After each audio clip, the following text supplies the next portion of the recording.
ఆత్మల రక్షణకై టీవీ కార్యక్రమాన్ని వీక్షిస్తున్న మీ అందరికీ నా హృదయపూర్వకమైన వందనాలు. అందరూ బాగున్నారా అండి? మీ అందరూ బాగుండాలని నిత్యం ప్రభు సన్నిధిలో ప్రార్థిస్తూ ఉన్నాను. అలాగనే మీరు నా కోసం కూడా ప్రార్థిస్తున్నారని విశ్వసిస్తూ ఉన్నాను. మంచిది, చాలా మంచిది ప్రియా దేవుని బిడ్డలారా. మరోసారి శ్రేష్టమైన దేవుని యొక్క వర్తమానాన్ని మీతో పంచుకునే అవకాశాన్ని దేవుడు నాకు ఇచ్చినందులకై వేల కోట్ల వందనాలు స్తుతులు చెల్లిస్తూ ఉన్నాను. వాక్యంలోకి వెళ్దాం, చిన్న ప్రార్థన చేసుకుందాం. ముందుగా ప్రార్థన. పరిశుద్ధుడా, ప్రేమగల తండ్రి, మహోన్నతుడా, మహాగణుడా, నీకే వందనాలు స్తుతులు చెల్లిస్తూ ఉన్నానయ్యా. ఇదిగో ప్రభువా, నీ బిడ్డలతో మరొక శ్రేష్టమైన అంశం ద్వారా మీరు మాట్లాడమని యేసయ్య పరిశుద్ధనాలో ప్రార్థిస్తూ ఉన్నాను తండ్రిగా. ఆమేన్. మంచిది ప్రియమైన దేవుని బిడ్డలారా, ఈరోజు నేను మీతో పంచుకోవాలనుకుంటున్న అంశం ఏమిటంటే, నీ తల ఎత్తువాడు నీ దేవుడు. జాగ్రత్తగా ఆలోచించండి. కొన్నిసార్లు మన చుట్టుపక్కల ఉన్న మన పరిస్థితులని, మన చుట్టుపక్కల ఉన్న వారే మనం తలదించుకునే పరిస్థితులు మనకు తీసుకొచ్చినప్పుడు దేవుడు నీ తల ఎత్తుతాడు అనే ధైర్యాన్ని నువ్వు తెచ్చుకోవాలని దేవుని పేరిట మనం చేస్తూ ఉన్నాను. చూడండి, తల దించుకునే స్థితి వస్తుంది. ఎప్పుడు వస్తుందంటే, అప్పులు బంధకాలలో చిక్కుకున్నప్పుడు, లేకపోతే కుమారుల ద్వారానో, కుమార్తెల ద్వారానో, లేకపోతే భర్త ద్వారానో, భార్య ద్వారానో, లేకపోతే ఇంకా ఇరుగు పొరుగు వారి ద్వారానో గొడవలో, అల్లర్లో, ఇబ్బందులు, శోధనలో ఎదురైనప్పుడు తలదించుకునే పరిస్థితి వస్తూ ఉంటుంది. అవమానాన్ని బట్టి తలదించుకునే పరిస్థితి వస్తుంది. కాబట్టి దేవుడు అంటున్నాడు, ఆ అవమానాన్ని కొట్టివేసి తలను ఎత్తువాడను నేనే, తలదించుకున్న నీ స్థితిని తల ఎత్తుకునే స్థితిలోకి తీసుకొచ్చి వాడను నేనే అనే సంగతిని తెలియజేస్తున్నాడు. అందుకే ఈరోజు నా అంశము, నీ తల ఎత్తువాడు నీ దేవుడు అనే అంశం ద్వారా కొన్ని విషయాలు మీతో పంచుకోవాలని ఆశపడుతూ ఉన్నాను. జాగ్రత్తగా గమనించినట్లయితే, తల దించుకునటం అనగా అవమానం ద్వారా దించుకునుట, తల ఎత్తుకునటం అనగా మళ్ళీ ఘనత ద్వారా తల ఎత్తుకునుట అని అర్థం. తల ఎత్తుట అంటేనేమో ఘనత, తల దించుకునుట అంటే అవమానము. అయితే ప్రేమ బిడ్డలారా, అవమానాలు గుండా వెళుతున్న, నిందల గుండా వెళుతున్న మన జీవితంలో దేవుడు తల ఎత్తుకునేలా చేస్తాడనే సత్యాన్ని మీకు జ్ఞాపకం చేయాలని ఆశపడుతూ ఈ యొక్క అంశాన్ని మీతో పంచుకోవాలని ఆశపడుతున్నాను. జాగ్రత్తగా వినండి. దావీదు జీవితంలో కూడా తల దించుకునే పరిస్థితులు ఎన్నో వచ్చాయి. దావీదు జీవితంలో అయిన వారే, బంధువులే, స్నేహితులే అందరూ కూడా బాధించేవారు ఎక్కువైనప్పుడు అతని జీవితంలో ఎలాంటి గొప్ప కార్యాలు ప్రభు చేశాడో ఈ అంశం ద్వారా మనం కొన్ని విషయాలు నేర్చుకుందాం. చూడండి, ముందుగా కీర్తన గ్రంథము 3వ అధ్యాయము 1వ వచనం నుండి 7వ వచనాల దాకా మనం జాగ్రత్తగా ఈ విషయాలన్నీ ధ్యానించుకుంటూ వచ్చినట్లయితే ఆ సారాంశం మనకు అర్థమవుతుంది. తల ఎత్తుకునటాన్ని ఆ సారాంశం మనకు అర్థమవుతుంది. అయితే 3వ అధ్యాయం 1 నుంచి కొన్ని విషయాలు 7వ వచనం దాకా కొన్ని విషయాలు మనం నేర్చుకుందాం. జాగ్రత్తగా బైబిల్ గ్రంథం ఉన్న వారు తెరిచి చూడండి. మీ బైబిల్ తీసుకొని జాగ్రత్తగా టీవీ దగ్గరకు వచ్చి కూర్చొని ఈ మాటలు నేర్చుకోవాలని దేవుని పేరిట మనం చేస్తున్నాం. కీర్తన గ్రంథం 3వ అధ్యాయం 1వ వచనం. యెహోవా నన్ను బాధించేవారు ఎంతో విస్తరించి ఉన్నారు. ఎవరంటున్నారు ఈ మాట? దావీదు మహాభక్తుడు అంటున్నాడు. ఎవరితో అంటున్నాడు ఈ మాట? సృష్టికర్త అయిన దేవుడితో, యెహోవాతో తెలియజేస్తున్నాడు. ఏమని? నన్ను బాధించేవారు విస్తరించి ఉన్నారయ్యా అని చెప్పుకుంటున్నాడు. ఏమండి, ఆలోచించండి. ఎవరన్నా మేలు చేసేవారు ఎక్కువైతే పర్లేదు, ఏమండి, సహాయం చేసేవారు ఎక్కువైనా పర్లేదు, కానీ బాధించేవారు విస్తరించారయ్యా. విస్తరించటం అంటే ఎక్కువ అవటం అని అర్థం ప్రేమ దేవుని బిడ్డలారా. చూసారా? నన్ను బాధించేవారు ఎక్కువయ్యారు, నన్ను బాధపరిచేవారు ఎక్కువయ్యారు, నన్ను గాయపరిచేవారు ఎక్కువయ్యారు, నన్ను మాటల తూటాలతో నన్ను గాయపరిచేవారు ఎక్కువయ్యారని చెప్పి దావీదు మహాభక్తుడు తన ఈ వేదనను దేవునికి తెలియజేస్తున్నట్లుగా ఉన్నది.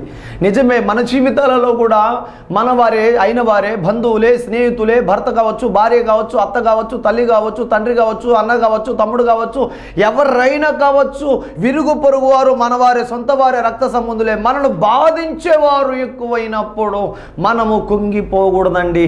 వెనక్కి తిరిగి చూడకూడదు, ముందుకు సాగిపోవాలి. ఎందుకయ్యా అంటే, కొన్నిసార్లు మనము నీతిగా, యథార్థంగా, పరిశుద్ధంగా, పవిత్రంగా జీవిస్తున్న సమయంలో సాతానుడు మనల్ని పడగొట్టడానికి, చెడగొట్టడానికి, మనకున్న విశ్వాసాన్ని చెడగొట్టడానికి వాడు నిందలు, అవమానాలు, బాధలు కలగజేస్తూ ఉంటాడు. కానీ వాటి వైపు మనం చూడకూడదు, ముందుకు సాగిపోవాలి. మత్తయి సువార్తలో ఒక మాట రాయబడింది, ఏంటో తెలుసా?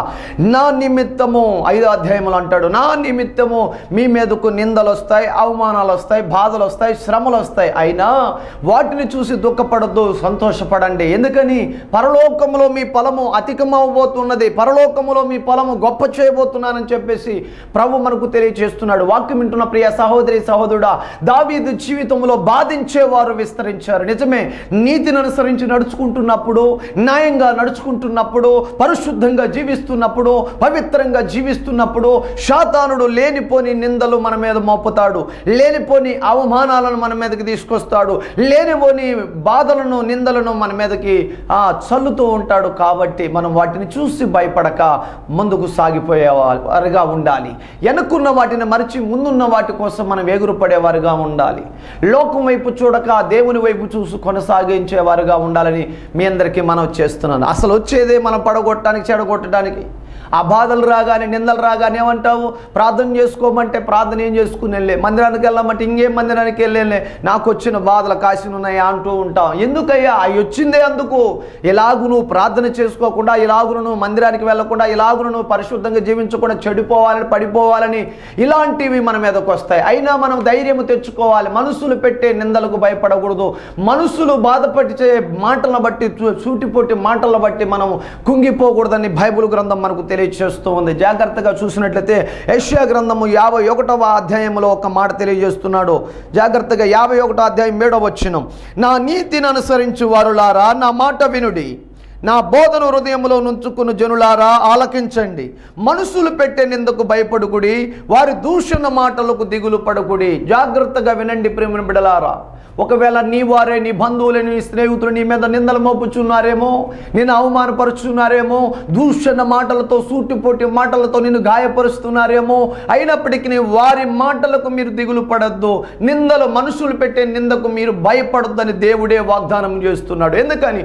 నీతిని అనుసరించి నడుచుకుంటున్నారు కాబట్టి, నా బోధన హృదయంలో ఉంచుకొని జాగ్రత్తగా దాని ప్రకారం జీవిస్తున్నారు కాబట్టి, మనుషులలో ఉండి సాతానుడు మిమ్మల్ని, మీ విశ్వాసాన్ని, మీ భక్తి జీవితాన్ని చెడగొట్టాలని, పడగొట్టాలని వారిలో ప్రవేశించి లేనిపోని బురద చల్లుతూ, లేనిపోని నిందలు, లేనిపోని అవమానాలు, లేనిపోని సూటిపోటి మాటల ద్వారా మిమ్మల్ని గాయపరుస్తాడు. అయినా మీరు భయపడకండి, మనుషులు పెట్టే నిందకు భయపడకండి అంటూ ఉన్నాడు. వాక్యం వింటున్న ప్రియ సహోదరి సహోదరుడా, ఈ వాక్యాన్ని జాగ్రత్తగా ఆలోచిస్తున్నావా? దేవుడు నీతోనే మాట్లాడుతున్నాడు. ఏమంటున్నాడో తెలుసా? మనుషులు పెట్టే నిందకు భయపడుకుడి. మరి ఇంకెవరు పెడతారు? మనుషులు కాక ఇంకెవరు పెడతారు నిందలు అని ఆలోచన చేస్తే, నేను మోపితే నీ మీద నింద, దానికి భయపడమని దేవుడు అంటూ ఉన్నాడు. ఆయన కూడా మన మీద నింద మోపుతాడు. ఎప్పుడో తెలుసా? మొదట ఉన్న నీ ప్రేమను విడిచితివి కదా, మొదట నీకున్న ప్రేమను విడిచితివి కనుక నేను నీ మీద ఒక నేరము మోపేదను.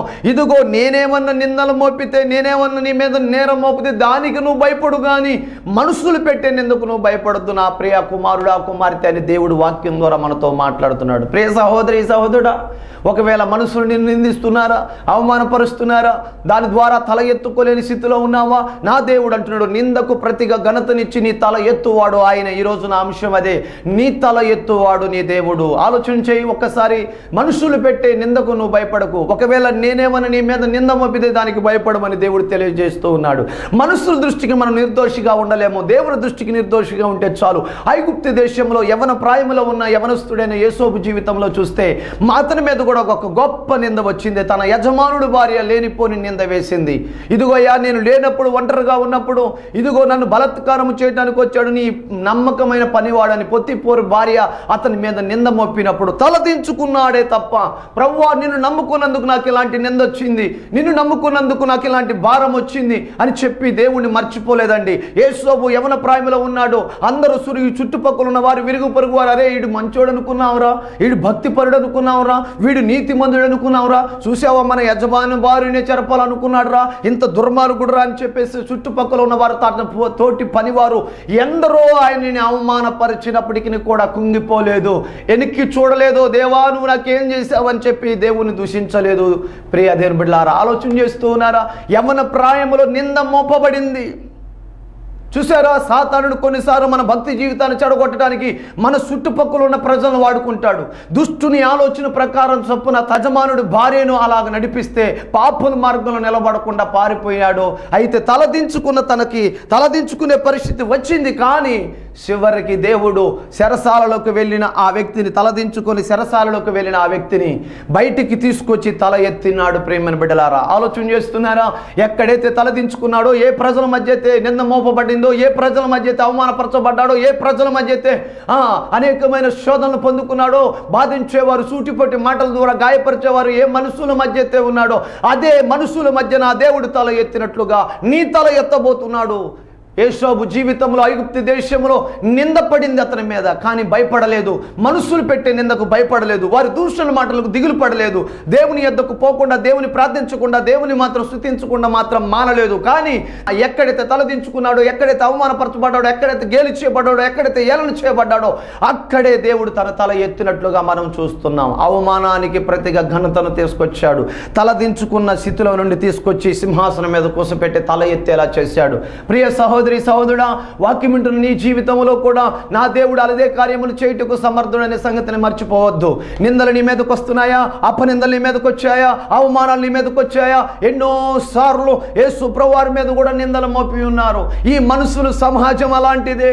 కాబట్టి మన జీవితంలో ఎన్నో నిందలు, అవమానాలు మనకు ఎదురైనప్పుడు వాటి వైపు చూసి దిగజారిపోక, వాటి వైపు చూసి వెనక్కి అడిగేయక ముందుకు సాగిపోవాలి. దేవుని దృష్టికి మనం కరెక్ట్గా ఉంటే చాలు. మనుషుల దృష్టికి కాదు మనం కరెక్ట్గా ఉండాల్సింది. దేవుని దృష్టికి మనం నీతిగా ఉంటే చాలు. మనుషుల దృష్టికి కాదు మనం నీతిగా ఉండాల్సింది. యోసేపు జీవితంలో ఒక యవ్వన ప్రాయంలో ఉన్నప్పుడు ఒక స్త్రీ అతని మీద నింద మోపింది. కానీ ఆ నిందకు ప్రతిగా నా దేవుడు ఘనతనిచ్చాడు. తలదించుకునే స్థితి వచ్చింది. కానీ అక్కడే ఎక్కడైతే తలదించుకున్నాడో అక్కడే తల ఎత్తుకునేలా నా ప్రభు చేస్తున్నాడు. వాక్యం వింటున్న ప్రియ సహోదరి సహోదరుడా, నీ జీవితంలో నా ప్రభు తెలియజేస్తున్న మాటలు, ఒకవేళ నీవు అలాంటి పరిస్థితుల్లో ఉన్నావేమో, నిందలు గుండా, శ్రమలు గుండా, ఇబ్బందులు గుండా వెళ్తున్నావేమో, అందరూ నిన్ను బాధించేవారు ఎక్కువయ్యారేమో, అవమానపరిచేవారు ఎక్కువయ్యారేమో, సూటిపోటి మాటలతో నిన్ను గాయపరుస్తున్నారేమో, అయిన వారే నీ భర్త కావచ్చు, నీ భార్య కావచ్చు, అలాగే నీ అత్త కావచ్చు, నీ తల్లి కావచ్చు, తండ్రి కావచ్చు, నీ తోటికోడలు కావచ్చు, ఎవరైనా సరే ప్రియ సహోదరి సహోదరుడా, నీ చుట్టుపక్కల ఉన్న వారిని సాతాను ఉపయోగించుకొని నీ భక్తి జీవితాన్ని చెడగొట్టడానికి వాళ్ళు ప్రవేశించి నిందలు వేస్తారు, అవమానాలు పరుస్తారు, గాయపరుస్తారు, ఏలం చేస్తారు. అయితే అలాంటి స్థితిలో నువ్వు దిగజారిపోవద్దు. యోసేపు జీవితంలో దిగజారిపోలేదు, కుంగిపోలేదు. దేవుని కొరకు నీతిగా నిలబడ్డాడు. ఎక్కడైతే నిందలు మోపబడ్డాడో, ఎక్కడైతే అవమానపరచబడ్డాడో అక్కడే తల ఎత్తబడ్డాడు. జాగ్రత్తగా ఆలోచించండి. ఈరోజు నా అంశం, నీ తల ఎత్తువాడు నీ దేవుడు. ఇంకొక విషయాన్ని మనం చూసినట్లయితే 3వ అధ్యాయం కీర్తన 1 నుంచి 7 వచనాల దాకా 2వ విషయాన్ని చూద్దాం. చూడండి, నా మీదకు లేచువారు అనేకులు. చూడండి జాగ్రత్తగా, నన్ను బాధించేవారు విస్తరించారు, నా మీద నిందలు మోపేవారు విస్తరించారు, నన్ను గాయపరిచేవారు విస్తరించారని మొదటి మాటలో దావీదు తెలియజేస్తూ ఉన్నాడు. కీర్తన గ్రంథం 3వ అధ్యాయము 1వ వచనంలో ఈ మాట తెలియజేశాడు. 2వ విషయం దాని కింద ఏమంటున్నాడంటే, నా మీదకు లేచువారు అనేకులయ్యా, నా మీదకు అనేకులు లేచున్నారు. అవును, నిజంగా మన మీదకు అనేకులు లేస్తారు. మనం మేలు చేసినా మనకు కీడు చేస్తారు. మనం మంచి పలికినా మనకు అపార్థం చేసుకుంటారు. చుట్టుపక్కల ఉన్న వారందరూ ఒకటవుతారు, సిండికేట్ అవుతారు. వారందరూ మన మీద కచ్చబడతారు. ఎక్కడ దొరుకుతాడా అని ఎదురు చూస్తారు, ఎక్కడ చిక్కుతుందా అని ఎదురు చూస్తారు. ప్రేమ బిడ్డలారా ఆలోచించండి. ఎందుకంటే సాతానుడు ఆ విధంగా వారి మనసులందరి మనసును అలా చేస్తాడు. మనం చూడగానే ద్వేషించేలా, మనం చూడగానే దూషించేలా, మనం చూడగానే కఠినమైన మాటలు పలికే విధంగా వారి మనసును మార్చేస్తాడు. ఎందుకయ్యా అంటే మనకున్న విశ్వాసము, నమ్మకము, పరిశుద్ధత అన్నీ దిగజారిపోయి కూలిపోవాలని, చెడిపోవాలని, పడిపోవాలని సాతానుడు చేసే పనులు ఇవన్నీ కూడా. అయితే నా మీదకు లేచి వారు అనేకులు అన్నారు. అయితే మన మీదకు అనేకులు లేచినప్పటికీ, లోకమంతా ఒకటైనప్పటికీ, ప్రజలందరూ ఒక పక్కకి చేరి మన మీదకి దండెత్తినా ఏ అపాయము మనకు రాదు. కారణం ఏంటంటే మన పక్షమున దేవుడు ఉన్నాడు, మన పక్షమున దేవుడు యుద్ధము చేయబోతున్నాడనే సంగతి నువ్వు గ్రహించాలి. ప్రియ సహోదరి, నీ చుట్టూ ఉన్న వారే, అయిన వారే, బంధువులే, స్నేహితులు అందరూ నీ మీదకు లేచారా? అందరూ నిన్ను గాయపరచాలని చూస్తున్నారా? అందరూ నిన్ను ఇరకాటంలో పెట్టేస్తున్నారా? అందరూ నిన్ను ఇబ్బందుల పాలు చేస్తున్నారా? అందరూ నిన్ను అవమానాల పాలు చేస్తున్నారా? ఆలోచన చెయ్యి. ఒకవేళ నువ్వు మంచిగా పలకరించినా అందరూ నీకు శత్రువులుగా మారుతున్నారా? ఒకవేళ నువ్వు మేలు చేసినా కానీ వారికి ప్రతిగా వారికి నీకు కీడు చేస్తున్నారా? అయితే దేవుడు తెలియజేస్తున్నాడు, భయపడకు, లోకమంతా ఒకటైనా పర్లేదు, నేను నీ పక్షమునై ఉన్నానని తెలియజేస్తున్నాడు. దావీదు జీవితంలో 12 ఏళ్ల బాలుడుగా దావీదు ఉన్నప్పుడు, గొల్యాతును ఓడించడానికి యుద్ధానికి వెళ్ళినప్పుడు దావీదు అంటున్న మాట ఏంటో తెలుసా? యుద్ధము యెహోవాది, రా నా మీదకు రమ్మన్నప్పుడు ఆ యొక్క గొల్యాతు అంటున్న వారి చిన్నపిల్లగాడు, గోళీలు ఆడుకున్నవాడు, వెళ్ళరా బాబు, నీతో నాకు యుద్ధం ఏంట్రా, కాకులకు గద్దలకు వేస్తానని చంపి అని చెప్పినప్పుడు, యుద్ధము నాది కాదు, యుద్ధము యెహోవాది అని చెప్పి, రా ధైర్యం ఉంటే నా మీద నువ్వు గెలువు అని చెప్పేసి అన్నాడు. కారణం, అంత ధైర్యం ఎక్కడి నుంచి వచ్చిందంటే ఆలోచించండి, దేవుడు నాతో ఉన్నాడు, నా తండ్రి నాతో ఉన్నాడు, మా డాడీ నాతో ఉన్నాడు. కాబట్టి లోకమంతా ఒకటై వచ్చిన నన్నేమి చేయలేరు. కారణం ఏంటి? నా దేవుడు నాతో ఉన్నాడు అనే సంగతిని గ్రహించాల్సిన వారమై ఉన్నాం. చూడండి, శత్రువుల చేతికి దావీదును అప్పగించలేదు, కానీ దావీదు చేతికే శత్రువును అప్పగించాడు. దావీదు తలదించుకునే పరిస్థితి రాలేదు, కానీ అక్కడ దావీదు తల ఎత్తుకునే పరిస్థితి వచ్చినట్లుగా మనం చూస్తూ ఉన్నాం. ఇంకొక మాట చూడాలని చెప్పాలని మీకు ఆశపడుతున్నాను. కీర్తన గ్రంథము 118వ కీర్తన 6వ వచనంలో ఏమంటున్నాడో తెలుసా ప్రియదేవుని బిడ్డలారా? జాగ్రత్తగా మనం గమనించినట్లయితే 6వ వచనం, యెహోవా నా పక్షమునై ఉన్నాడు, నేను భయపడను, నరులు నాకేమి చేయగలరు? యెహోవా నా పక్షము వహించి నాకు సహకారి అయి ఉన్నాడు, నా శత్రువుల విషయమై నా కోరిక నెరవేర్చున్నట్టు చూచెదను. జాగ్రత్తగా ఈ మాటలు గమనించినట్లయితే, నా శత్రువులు విషయమై నా కోరిక నెరవేర్చబడను. బాగా వింటున్నారా? మనుషులు పెట్టే నిందకు భయపడుకుడి, వారి దూషణ మాటలకు దిగులు పడకుడి. ఎందుకని? చెమట వస్త్రమును ఏ విధంగా కొరికివేయునో అలాగూ వారిని కొరికివేయును అంటూ ఉన్నాడు దేవుడు. అలాగే ఇక్కడ ఏమంటున్నాడో తెలుసా? నరులు నాకేమి చేయగలరు? దావీదు అంటున్న మాట చూడండి జాగ్రత్తగా. అయ్యా, నా మీదకు అనేకులు లేచి ఉన్నారు. వాస్తవమే, అనేకులు మన మీదకు లేచినప్పటికీ కూడా నరులు మనకేమి చేయలేరు. కారణం ఏంటి? లోకములో ఉన్నవాడు కంటే మనలో ఉన్నవాడు గొప్పవాడు. లోకమంతా ఒకటై మన మీదకి దండెత్తి వచ్చినా దేవుడు మన పక్షమునుండగా మనల్ని ఎవరు ఏమి చేయలేరనే ధైర్యముతో మాట్లాడుతున్నాడు దావీదు అంటున్న మాట చూడండి. మనుషులు, నరులు నాకేమి చేయగలరు? వాళ్ళు నాకేమి చేయగలరు? నా దేవుడు నా పక్షమై ఉండగా. నిజంగా ప్రియ దేవుని బిడ్డ, వాక్యం వింటున్న నీవు కూడా కుంగిపోవద్దు, మనసులు పెట్టే నిందకు భయపడద్దు. నా దేవుడు నా పక్షమునై ఉండగా లోకమంతా ఒకటై, లోకమంతా నా మీదకి దూషించిన, లోకమంతా నన్ను హింసించిన, లోకమంతా నన్ను అపహరించిన, లోకమంతా నా మీద అవమానపు మాటలు పలికిన, దూషణ మాటలు పలికిన, నేను భయపడను, నా దేవుడు నా పక్షమై ఉన్నాడు అనే సంగతిని మనం గ్రహించాల్సిన వారమైన. ఇంకొక విషయాన్ని చూద్దాం. అదే కీర్తన 3వ అధ్యాయం కిందకేమంటున్నాడు చూద్దాం. 2వ వచనం, దేవుని వలన అతనికి రక్షణ ఏమీ దొరకదని నన్ను గురించి చెప్పువారు అనేకులు. 3వ విషయం చెప్తున్నాడు జాగ్రత్త. మొదటేమో నన్ను బాధించేవారు విస్తరించారయ్యా, రెండోదేమో నా మీదకి అనేకులు లేచున్నారయ్యా, మూడోదేమో దేవుడు కూడా వీరిని రక్షించలేడురా, ఇక మన చేతులు చిక్కేర్రా ఇల్లు, దేవుడు కూడా వీళ్ళని కాపాడలేడు. తల దించుకునే పరిస్థితి వచ్చింది, ఇరకాటంలో పడిపోయారు, చిక్కులో చిక్కుకున్నారు, ఇంకా వీళ్ళని దేవుడు కూడా కాపాడలేడు, దేవుడు కూడా విడిపించలేరు అని చెప్పేసి కొన్నిసార్లు మన గురించి మన శత్రువులు అనుకునే పరిస్థితి రావచ్చు. అలాంటి సిచ్యువేషన్ మనకు రావచ్చు. కుమారుడి ద్వారానో, కుమార్తె ద్వారానో, భర్త ద్వారానో, భార్య ద్వారానో, ఇంకా లేనిపోయిన అప్పుల బంధకాల ద్వారానో ఇలాంటి సిచ్యువేషన్లు మనకు వస్తాయి. అయినప్పటికీ మన దేవుడు మనల్ని మర్చిపోడు, విడిచిపెట్టడు, ఖచ్చితంగా తప్పిస్తాడు, రక్షిస్తాడనే సంగతిని మనం గ్రహించాల్సిన వారమై ఉన్నా. వాక్యం వింటున్న ప్రియ సహోదరి సహోదరుడా, ఇక్కడ చూడండి దావీదుని ఏమంటున్నారు చూడండి. దేవుని వలన అతనికి రక్షణ ఏమీ దొరకదని నన్ను గురించి చెప్పుకునేవారు అనేకులు. నిజంగా దేవుడు కూడా వీరిని కాపాడలేడురా, దొరికిపోయారా, మన చేతులు చిక్కిపోయారా అనుకునేవారు కూడా చాలా మంది లేకపోలేదు. ప్రియ దేవుని బిడ్డలారా, వాక్యం వింటున్న ప్రియ సహోదరి సహోదరుడా, వాళ్ళు నా చేతిలో దొరికాడు అని చెప్పి మన గురించి అనుకుంటారు. కానీ దేవుడు అంటున్నాడు, నా పిల్లలు మీ చేతిలో దొరకటం కాదురా, నా చేతిలో చెక్కుకున్నానని దేవుడు తెలియజేస్తూ ఉన్నాడు. నా చేతిలో చెక్కబడిన నా పిల్లలు మీ చేతికి ఎలా దొరుకుతారా పిచ్చోడా అని చెప్పేసి దేవుడు మాట్లాడుతూ ఉన్నాడు. దేవుడు కూడా వీరిని కాపాడలేడు రా, దేవుడు కూడా విడిపించలేడు. అలాంటి ఇబ్బందిని, అలాంటి ఇరకాటం వారికి మనం కల్పించామని మన శత్రువులు, మనల్ని హింసించువారు, మనల్ని బాధించువారు, మన మీద నిందలు మోపువారు అలా అనుకుంటారు. కానీ ప్రభు అంటున్న మాట ఏంటో తెలుసా? తల్లి నిన్ను మరిచిన ఒకవేళ మర్చునేమో, నేను నిన్ను మరవను, చూడము నా అరచేతిలో నేను భద్రపరుచుకున్నాను, నా అరచేతిలో నేను చెక్కుకున్నాను. ఈ లోకములో ఉన్న మన శత్రువులు, ప్రియ దేవుని బిడ్డలారా, నీ శత్రువులు ఎవరైనా కానీ ఒకవేళ ఇలాంటి ఇరుకాటంలో నువ్వు చిక్కుకున్నప్పుడు ఇక మా చేతిలో దొరికిపోయారని వాళ్ళు ఒకవేళ సంబరపడచ్చు, సంతోషపడచ్చు. ఇక దేవుడు అంటున్న మాట, నా బిడ్డ నీవు వారి చేతిలో చిక్కలేదు, నీవు నా చేతిలో చెక్కబడ్డావు అనే సంగతిని ప్రభు తెలియజేస్తున్నట్లుగా మనం చూస్తూ ఉన్నాం. నిజంగా ప్రియ దేవుని బిడ్డ, మనం శత్రువుల చేతికి దొరకము, మన చేతికే శత్రువులు దొరికేలా చేస్తాడు. శత్రువుల చేతిలో మనం లేము, దేవుని చేతిలో మనం చెక్కబడ్డామనే సంగతిని నువ్వు గ్రహిస్తే ఏ నిందలు వచ్చినా, ఏ బాధలు వచ్చినా, ఏ అవమానాలు వచ్చినా, ఏ శ్రమలు వచ్చినా, లోకమంతా ఏకమై నీ మీదకి దండెత్తి వచ్చినా, మనుషులందరూ ఇక ఈ దేవుడు కూడా కాపాడలేడని చెప్పేసి అనేకులు నీ గురించి అనుకుంటున్నాను, భయపడద్దు. దేవుడు నిన్ను అరచేతిలో చెక్కుకున్నాడు. అదే మాటను మనం చూస్తే యెషయా గ్రంథం 49:15 వచనంలో అంటున్నాడు, తల్లి తన సండి బిడ్డను ఒకవేళ మరిచినా మరుచునేమో, కానీ నేను మరువను, చూడము నా అరచేతిలో మిమ్మల్ని చెక్కుకున్నానని తెలియజేస్తూ ఉన్నాడు. ఇంకొక విషయాన్ని మీతో పంచుకోవాలని ఆశపడుతున్నాను. ఏమిటయ్యా అంటే యోహాను సువార్త 10వ అధ్యాయం 27వ వచనాన్ని చదవదండి ఒక మాట జాగ్రత్తగా. నా గొర్రెలు నా స్వరం వినును, నేను వాటిని ఎరుగుదును, అవి నన్ను వెంబడించును, నేను వాటికి నిత్య జీవం ఇచ్చుచున్నాను గనుక అవి ఎన్నటికి నశింపవు, ఎవడును వాటిని నా చేతిలో నుండి ఆహ్వానించడు. జాగ్రత్తగా వినండి, మనము దేవుని చేతిలో చెక్కబడ్డాం. ప్రజలు అనుకుంటారు, మన శత్రువులు అనుకుంటారు, మనకు శ్రమలు వచ్చినప్పుడు, నిందలు వచ్చినప్పుడు, మన మీద ఇబ్బందులు వచ్చినప్పుడు, మన తలదించుకునే పరిస్థితి వచ్చినప్పుడు వాళ్ళు మనల్ని చూసి ఆనందపడుతూ సంతోషపడుతూ అంటారు, ఇంకా దేవుడు కూడా వారిని కాపాడలేడు, దేవుడు కూడా వారిని విడిపించలేరు అని చెప్పి మన గురించి చెడుగా నవ్వుకునే వారి గురించి దేవుడు అంటున్నమాట. నా అరచేతిలో నువ్వు చెక్కబడ్డావు కాబట్టి నా చేతిలో నుండి నిన్ను అపహరించువారు ఎవరు లేరు అంటూ ఉన్నాడు. దేవుడు ఎంత గొప్పవాడు ఆలోచన చేయండి. నీ ప్రేమలో నుండి నన్ను ఎడబాపు వారెవరు, శ్రమలైనను శత్రువైనాను, శ్రమలైనను శత్రువులైనాను నిన్ను నన్ను వేరు చెయ్యలేరయ్యా.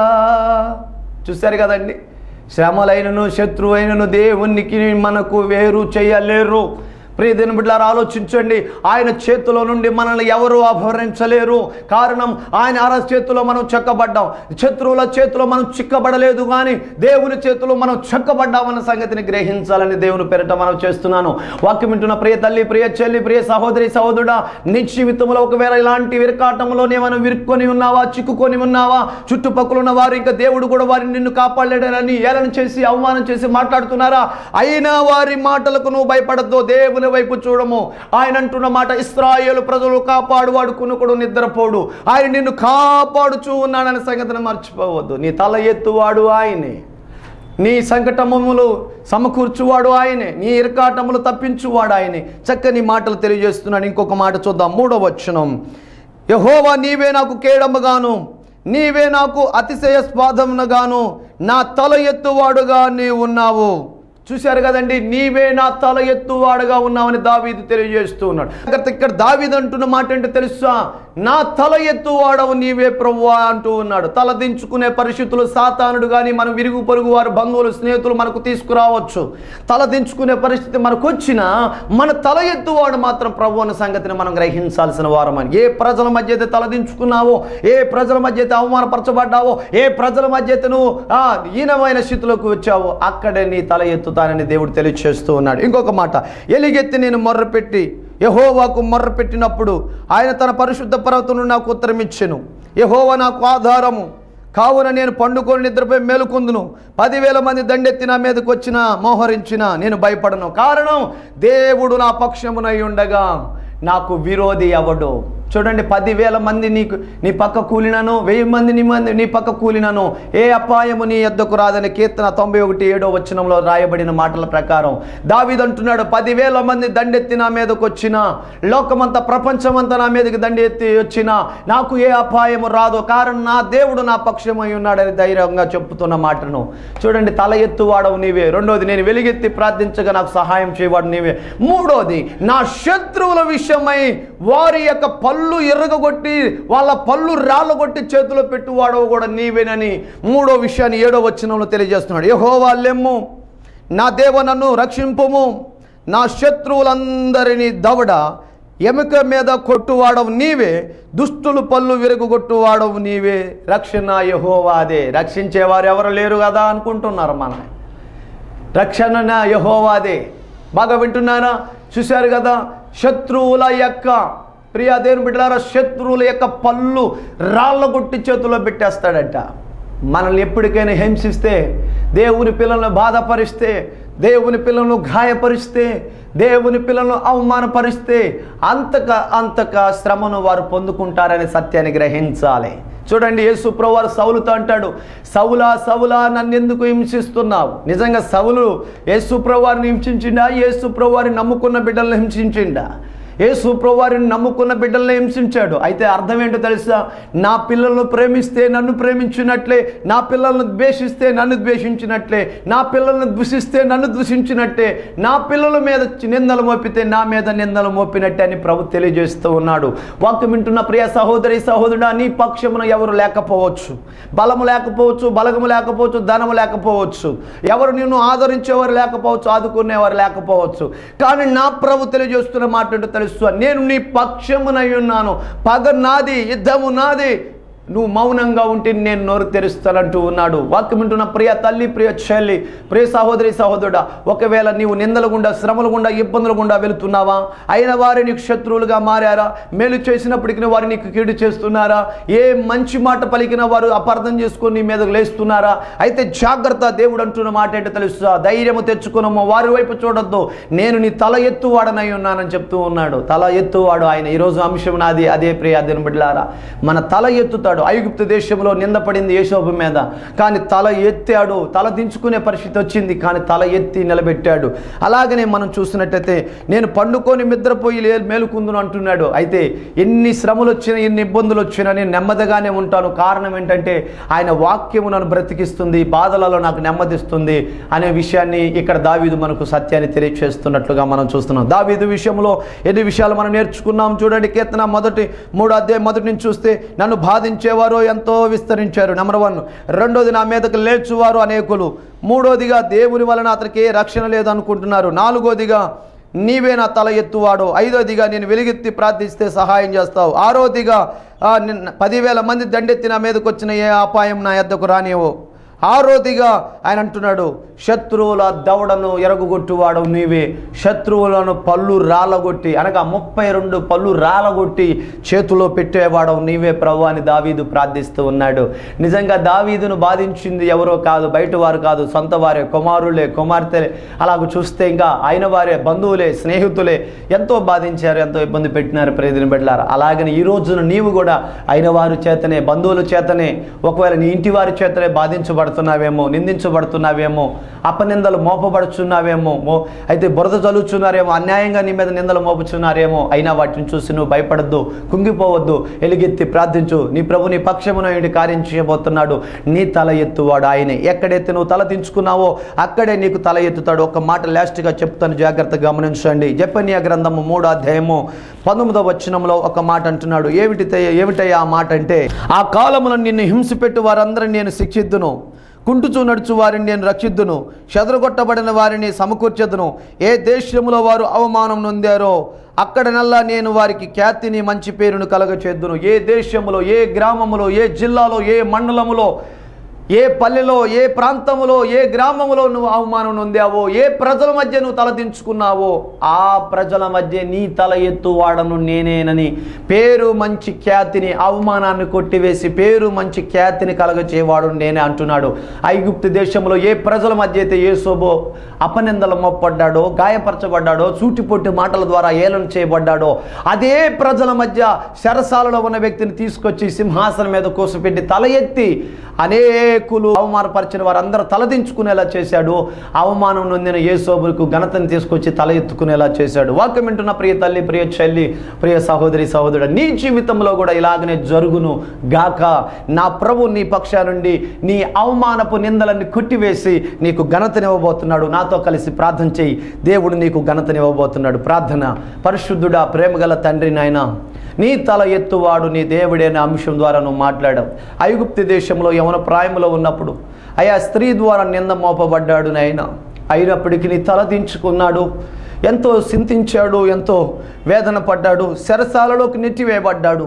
అయితే ఎప్పుడైతే ప్రభువా తల దించుకొని చెరసాలలోకి వెళ్ళి మౌనంగా ఉన్నాడో, అయా మనుషులు పెట్టే నిందకు భయపడుకుడి, మనుషులు మాట్లాడే దూషణ మాటలకు భయపడుకుడి అన్న మాటను జ్ఞాపకం చేసుకుంటున్నాం మేము కూడా. ప్రభువా యోసేపు వలె మా మీదకు నిందలు వచ్చినప్పుడు మౌనంగా, ధైర్యంగా, వెనక్కి చూడకుండా, లోకం వైపు చూడకుండా, పాపం వైపు చూడకుండా పారిపోయే వారిగా సహాయం చేయండి. తల దించుకున్న యోసేపుని తీసుకొచ్చి మళ్ళీ సింహాసనం మీద కూర్చోబెట్టి తల ఎత్తినట్లుగా మా తలలో కూడా మీరు వెత్తండి ప్రభువా. ఈ వాక్యం వింటున్న ప్రియ బిడ్డల జీవితంలో ఎవరైతే అవమానాలు, నిందలు గుండా వెళుతున్నారో, ఈ బ్రతుకు ఎందుకు లేనిపోయిన నిందలు, అవమానాలు నా మీద పడుతున్నాయి, నేను ఎందుకు బ్రతకాలనుకుంటున్నారో వారందరితో ఈ వాక్యం ద్వారా నువ్వు మాట్లాడుతున్నావు. వారి నిందలన్నిటిని కొట్టివేసి ఘనతగా మార్చండి, అవమానాలన్నిటిని తీసివేసి ఘనతగా మార్చండి. నీ కృపలో బలపరిచి, భద్రపరిచి కార్యం జరిగించి మహిమ మీరు ఘనత మీరు పొందుకోమని. అలాగనే ప్రభువా ఈ వాక్యానికి స్పాన్సర్ చేసిన నీ ప్రియ బిడ్డలు కండ్రాతి నీలమయ్య గారు, అలాగనే తన భార్య నాయన భాగ్యలక్ష్మి గారు, దుర్గి గ్రామం, దుర్గి మండలం, గుంటూరు జిల్లా, వారికి ఇచ్చిన 2 కుమారులు దీవించండి. వారు భర్త చేస్తున్న ఉద్యోగాన్ని మీరు దీవించండి అయ్యా. వారి కుటుంబానికి నెమ్మది, శాంతి, సమాధానం దయచేయండి ప్రభువా. ఈ వాక్యమునకు నీ ప్రియ కుమారుడు, ప్రియ కుమార్తె స్పాన్సర్ చేసి ఉన్నారు. కండ్రాతి నీలమయ్య గారు, అలాగే తన భార్య భాగ్యలక్ష్మి గారు దుర్గి గ్రామం, దుర్గి మండలం, గుంటూరు జిల్లా. ప్రభువా నీ బిడ్డలు ఇంకా బహుగా దీవించమని, అలాగే నీ ఆత్మల రక్షణకై టీవీ కార్యక్రమాన్ని వీక్షిస్తున్న ప్రతి ఒక్కరు తల ఎత్తుకునేలా నీ కృప దయచేయమని యేసయ్య పరిశుద్ధనాలు ప్రార్థించి వేడుకుంటున్నాం తండ్రి గారు. Amen, amen. మీ అందరికీ వందనాలు.